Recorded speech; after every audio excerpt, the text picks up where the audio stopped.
The human body is equipped with a natural defense mechanism which protects us against cancer, and it's working in your body right now.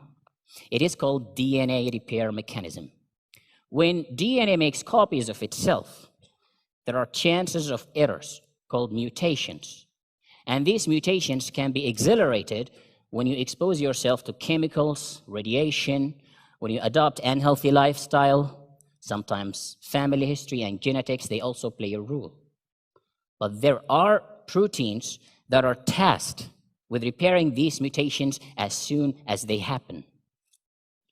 And this is happening in your cells right now. So what if there is a way by which we could enhance the cell's ability to repair DNA at a maximum efficiency? In fact, we could do that. We know which proteins are involved in DNA repair mechanism, and we know how to control them with the help of a gene editing technique called CRISPR, which you have heard about in the news. CRISPR is the most precise gene editing technique ever invented in human history, and it is proving to be very efficient. So we could use this technique to enhance the cell's ability to repair its DNA at all time, at all cost. But there is one problem. If we want to protect you against all types of cancers, then we have to make sure that your entire body is genetically engineered, that every cell is programmed to resist cancer. But we can't do it in adult humans because your body consists of 37 trillion cells, and that is impossible to engineer.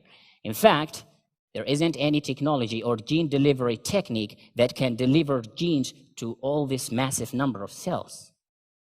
But what if we could do it with human embryos instead? Why? Because human embryos have only 8 cells in the 3rd day after fertilization. In fact, we can engineer 8 cells in human embryos. In fact, we are already doing it right now. Take a look at these remarkable results. Scientists genetically engineer human embryos. They managed to correct a mutation responsible for a serious heart condition in human embryos. They also managed to treat a condition responsible for a blood disorder. What's more amazing also, they managed to introduce HIV resistance to human embryos. So if we can do it with these diseases by engineering human embryos, then we can also do it with cancer. And it is called embryonic cancer therapy. What's beautiful about embryonic cancer therapy is that we only have to engineer 8 cells in human embryos.